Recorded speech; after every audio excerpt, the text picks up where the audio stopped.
नमस्कार विद्यार्थी मित्रांनो, राज्यशास्त्र G2 या विषयाच्या पहिल्या टॉपिकच्या शेवटच्या वेब सिरीजमध्ये मी प्राध्यापक आर.जे. निकम या विषयाचा विषय शिक्षक म्हणून आपणा सर्वांचं स्वागत करतो। विद्यार्थी मित्रांनो, गेल्या 10 ते 11 लेक्चर पासून आपण हा पहिला टॉपिक अभ्यासत आहोत।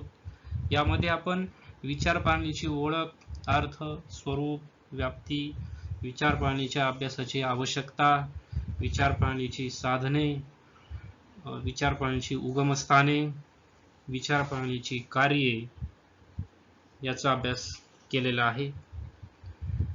आजचं जे काही आपलं लेक्चर आहे हे या पहिल्या टॉपिकचं शेवटचं लेक्चर असणार आहे। आजचा आपला जो काही टॉपिक आहे राजकीय विचारप्रणालीचा अंत, हा टॉपिक आपण आज बघणार आहोत। हा आपल्या या पहिल्या टॉपिक मधील शेवटचा प्रश्न आहे। 1950 नंतरच्या काळात विचारप्रणालीच्या अंतासंदर्भात एक वाद समोर आला।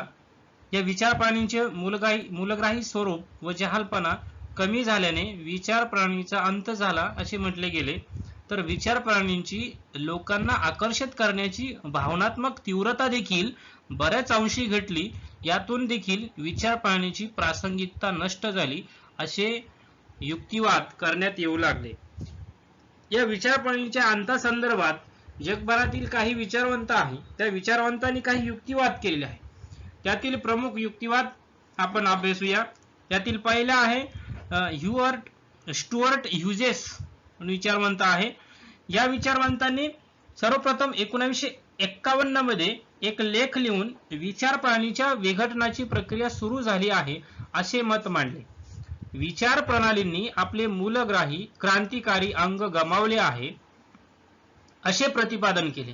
म्हणजे विचारप्रणालींच्या संदर्भातील वैचारिक मतभेद मागे पडून केवळ पद्धतीविषयक मतभेद शिल्लक राहिले आहेत असा युक्तिवाद या स्टुअर्ट ह्युजेस यांनी केल्याचे आपल्याला बघायला मिळते। यानंतर रेमंड एरो हे एक विचारवंत आहे। त्यांनी सुद्धा विचारप्रणालीचा अंत झाला आहे अशा प्रकारचा विचार व्यक्त केला। त्यांनी 1955 मध्ये या भूमिकेचा पुरस्कार केला। त्यांनी असं मत प्रतिपादन केलं की राजकीय मूल्य व्यवस्थेतील वैचारिक मतभेदांचे नेमके, विभिन्न आणि स्पष्ट स्वरूप आता मागे पडलेले आहे। त्यांनी असा निष्कर्ष काढला की पश्चिमी समाजामध्ये वैचारिक संघर्ष मृतपाय होत आहे, कारण भिन्न मागण्यांमध्ये समन्वय साधून समेट घडवता येतो हे अनुभवांती सिद्ध झाले आहे। म्हणजे रेमंड एरो यांचं मत असं आहे की जे काही भिन्न भिन्न गट असतील त्या भिन्न गटांच्या मागण्या भिन्न असतात, तर तडजोडीच्या माध्यमातून ह्या भिन्न असलेल्या मागण्या यांच्यामध्ये समेट घडवता येऊ शकतो। त्यामुळे विचारप्रणालीची भूमिका आता दुय्यम राहिलेली आहे, ते मृत झालेली आहेत विचारप्रणाली, असं यांनी मत व्यक्त केलं। ते सांगतात की हे अनुभव अंती सिद्ध झालेला आहे। म्हणजे समाजवादी विचारधारेचा गट इंग्लंडमध्ये प्रबळ होत होता। भांडवलशाही गटाला तो आव्हान देऊन आता भांडवलशाही आणि समाजवादी यांच्यामध्ये संघर्ष होईल अशा प्रकारचं वातावरण दुसऱ्या महायुद्धाच्या कालखंडामध्ये निर्माण झालेलं होतं। परंतु प्रत्यक्षामध्ये या दोन गटांमध्ये संघर्ष न होता तडजोडीच्या माध्यमातून समेट घडला गेला। म्हणून रेमंड एरो यांनी असा निष्कर्ष काढला की हे अनुभवांती सिद्ध झालेलं आहे की दोन टोकाच्या विचारसरणी असून त्या बेसिक त्यांचं जे काय आयडियोलॉजी आहे तिचा अंत झाला आणि परस्पर समन्वयाच्या आधारे त्यांनी विचारप्रणालीच्या त्या सिद्धांताला महत्व नाही दिलं, तर तडजोडीला महत्व दिलेलं दिसून येतं। त्यामुळे विचारप्रणाली एक मृतप्राय झालेली आहे असंही त्यांनी मत मांडलं। त्यानंतर 1955 मध्ये स्वातंत्र्याचे भवितव्य या विषयावर एक परिषद भरलेली होती।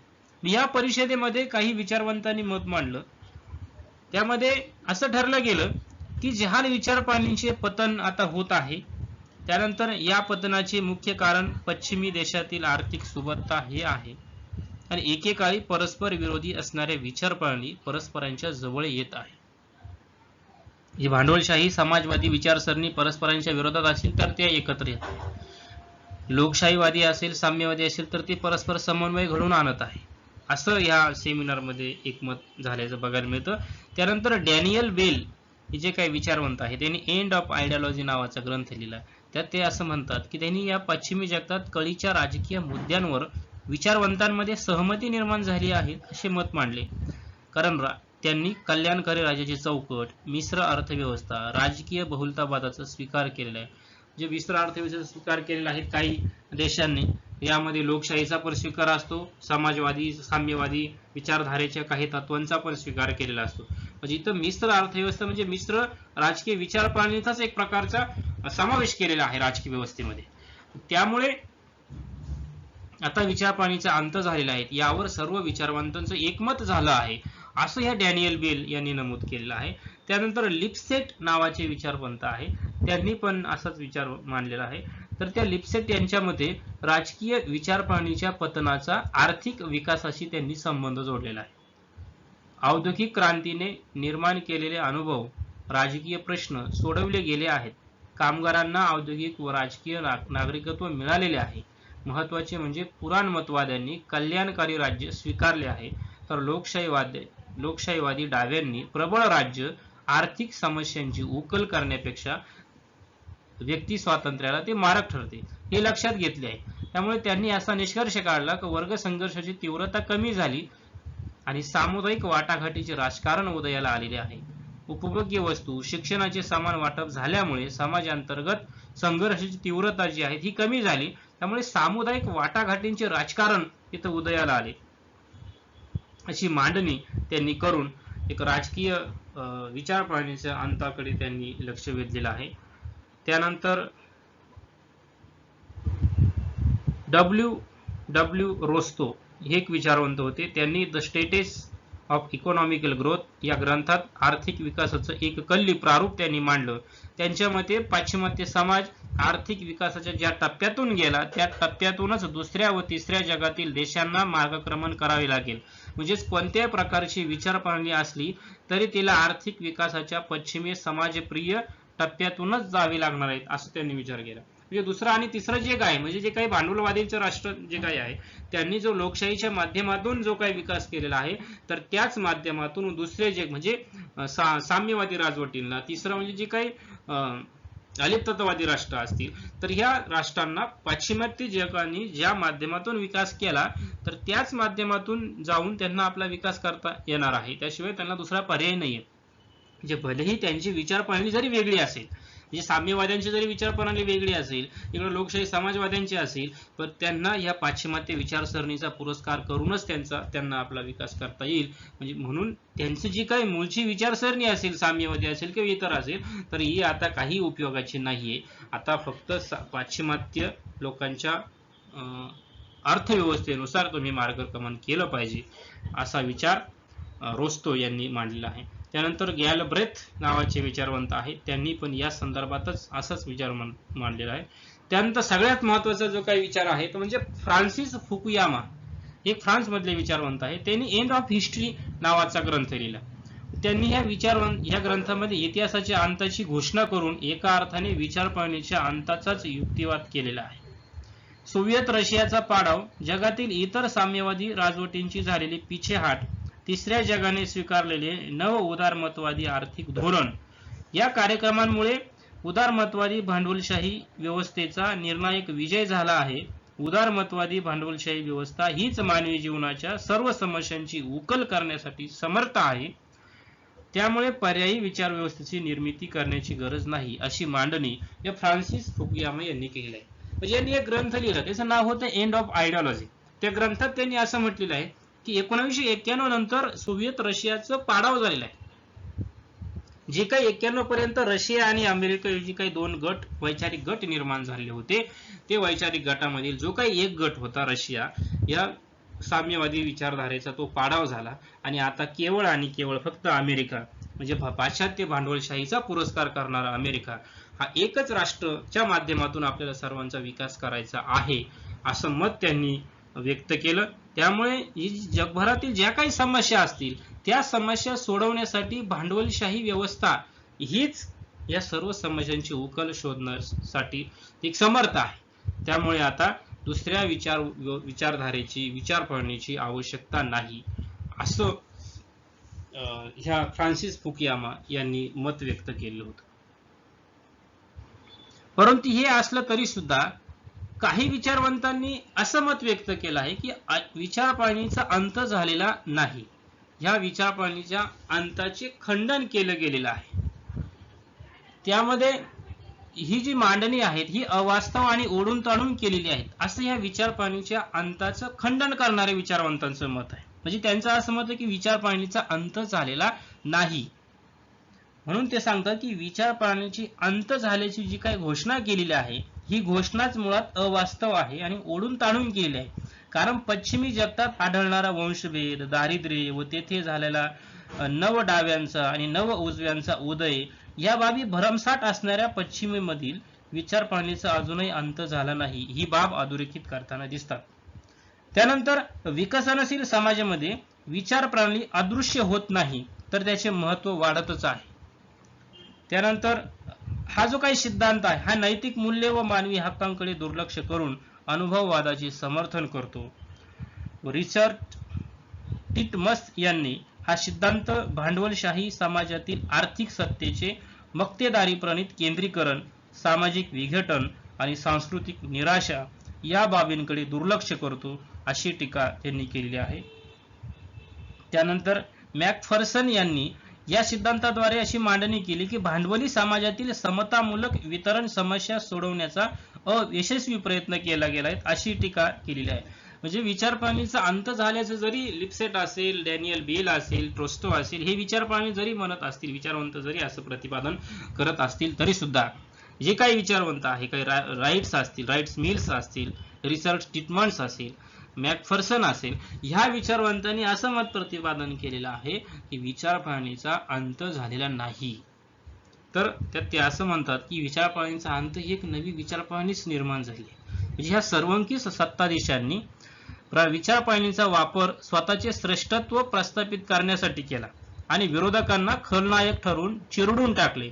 या कारणाने जसे विचारसरणीला ताज्य ठरवले जाते त्याचप्रमाणे विचारप्रणाली आज अप्रस्तुत ठरली असल्याचे आणखी एका आधारावर घोषित केले. मग त्यांनी डॅनियल बेल मागाशी सांगितल्याप्रमाणे त्यांनी आपल्या एंड ऑफ आयडियोलॉजी नामक या ग्रंथामध्ये युक्तिवाद केला की 20व्या शतकामध्ये जे काही राजकीय आर्थिक बदल होत आहे ते बदल विचारसरणीचे सर्व आधारच नष्ट करून टाकले. त्या बदलांनी जे भांडवलशाहीची अनेक सत्तावादी रचना व कल्याणकारी राज्याची व्यवस्था यामुळे सर्व जगातील सर्व लोकांचे प्रश्न सुटलेले आहेत, त्यांच्या सर्व गरजा पूर्ण झालेल्या आहेत.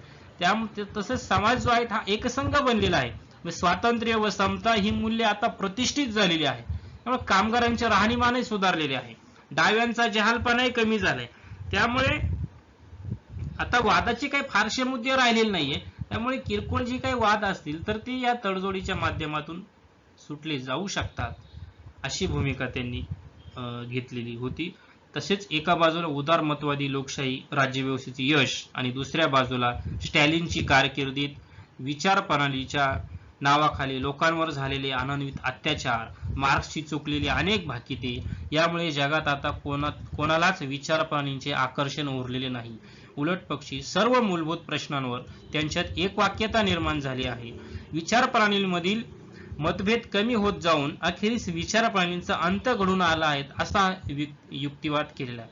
म्हणजे साम्यवादी विचारसरणी जरी असेल तरी तिने अनेक लोकांवरती अनन्वित अत्याचार केलेले आहे.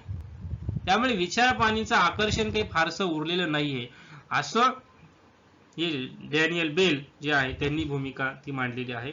लिप्सेटनी यांनी हीच भूमिका मांडली आहे. ते असं म्हणतात की औद्योगिक क्रांतीने सगळे मूलभूत प्रश्न सुटलेले आहे.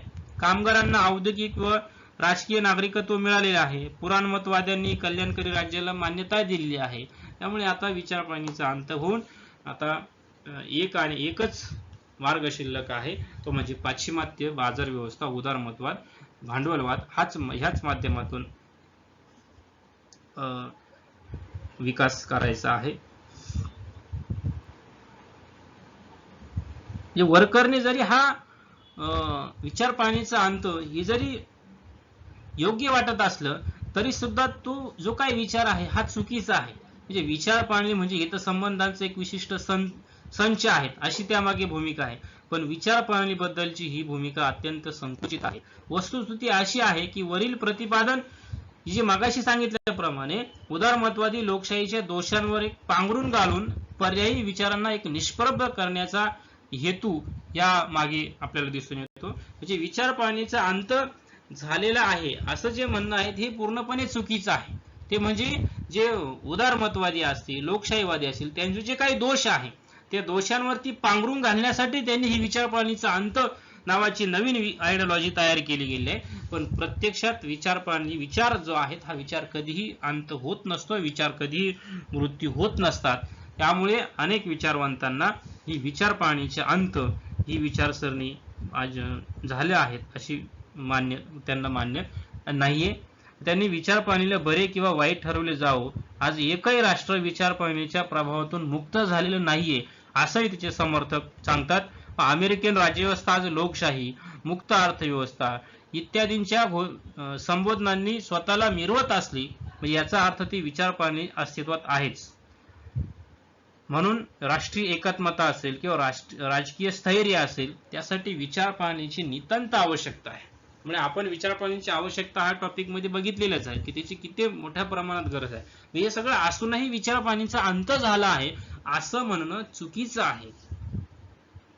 असं मत या विचार प्रणालीचा अंत झाला आहे असं म्हणणाऱ्यांच्या विरोधी गटाने असं मत प्रतिपादन केलं आहे.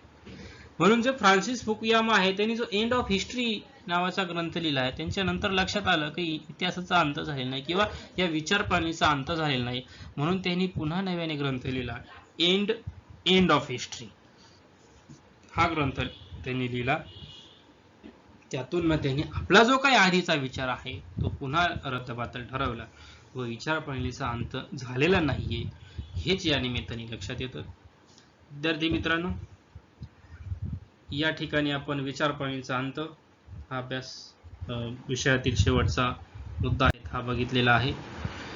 गेल्या जवळजवळ 10-12 वेब सिरीज पासून आपण ह्या माध्यमातून एकमेकांच्या संपर्कात आहोत. यामध्ये आपला पहिला जो काही प्रकरण आहे विचार प्रणाली, तर हे प्रकरण इथं संपलेलं आहे.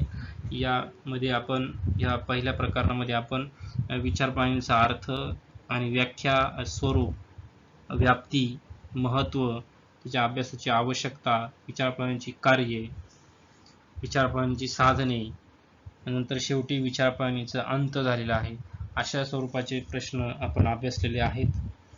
तुम्ही पुन्हा एकदा या संदर्भात सविस्तर पुस्तकांच्या माध्यमातून, संदर्भ ग्रंथांच्या माध्यमातून अभ्यास सुरू ठेवावाच असं मी तुम्हाला विनंती करतो. याबरोबरच जेव्हा केव्हा आपलं वर्गामध्ये प्रत्यक्ष अध्ययनाची प्रक्रिया सुरू होईल तेव्हा मी पुन्हा एकदा या ऑनलाईनच्या माध्यमातून जो काही आपला सिलेबस पूर्ण झालेला आहे किंवा पूर्ण होत आहे तर त्याचा पुन्हा एकदा मी आढावा घेणारच आहे. यानंतर आपण पुढील दुसऱ्या टॉपिकलाही सुरुवात करणारच आहोत. तर पुढील वेब सिरीजमध्ये आपण दुसरा जे काही टॉपिक आहेत आपला राष्ट्रवाद म्हणून, तर याला आपण सुरुवात करूया. तोपर्यंत इथंच थांबूया. धन्यवाद.